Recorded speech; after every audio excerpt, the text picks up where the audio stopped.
bum, Yeah. bum, bum, bum, bum, bum, bum, bum, bum, bum, bum, bum. Hi everyone, I'm from Group 4 and today I'm gonna talk about the output goal. Macroeconomics. There are three major concepts of macroeconomics. The first one is output goal, and second one is unemployment. The last one is inflation and deflation. So today I will just focus only the output goal. Output goal is the term used to indicate the increase of per capita gross domestic product or the measure of aggregate income. It is often measured as the rate of change in GDP, which refers only to the quantity of goods and services produced. Output growth can be either positive and negative.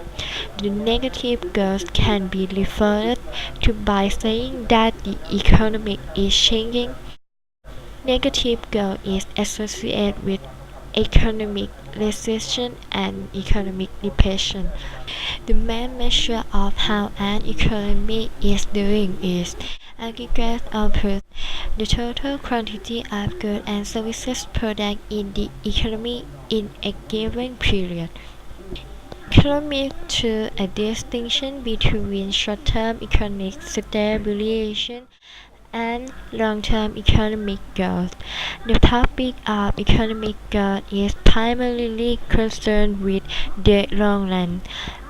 So the short-run variation of economic growth is termed the business cycle.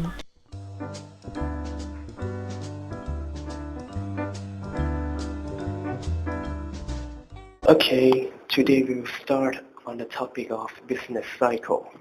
Business cycle or economic cycle refers to economy-wide fluctuations in production or economic activity over several months or years. These fluctuations occur around a long-term growth trend and typically involve shifts over time between periods of relatively rapid economic. These fluctuations are often measured using the growth rate of real gross domestic product. Despite being termed cycles, most of these fluctuations in economic activity do not follow a mechanical or predictable periodic pattern, and there are four stages of business cycle. The first stage is recession. Recession are the period during which aggregate output declines. During recession, many macroeconomic indicators vary in a similar way. Production as measured by gross domestic product, employment, investment spending, capacity utilization, household incomes, business profit, and inflation are all fall during recession, while the bankruptcies and the unemployment rate rising. Recessions are generally believed to be caused by a widespread drop in spending. Government usually respond to the recession by adopting expansionary macroeconomic policies such as increasing money supply, increasing government spending, and decreasing taxation. We are moving on the next stage.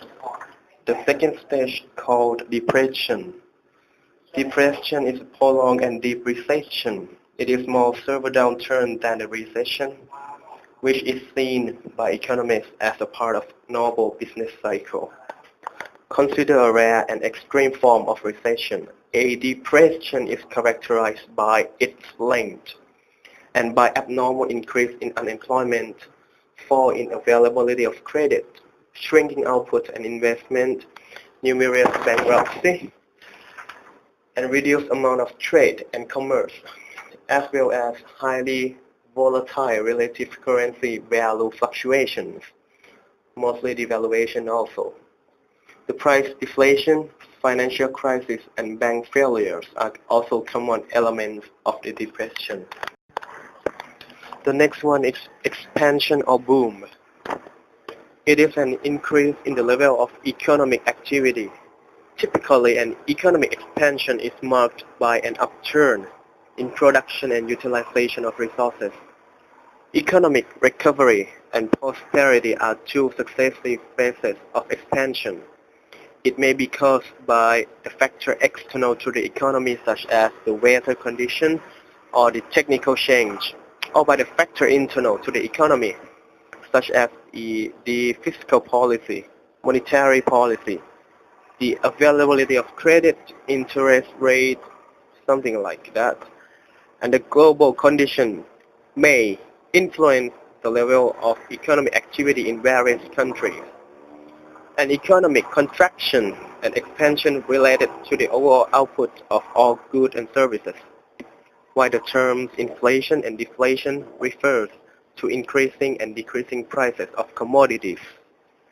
Also, goods and services in relation to the value of money.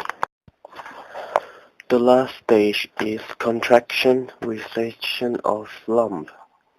And this definition is every business at some point of time undergoes a stage where it experiences a decline in the sales and overall unfavorable atmosphere in the market. This is nothing but a period of reduced economic activities, which result in a sharp decline in buying, selling, production, and even employment. The company might experience reduced in profit margins or even loss depending on the market position. This is the phase where the company struggles to maintain its existence in the market and trying its level the best to equip itself for a quick recovery.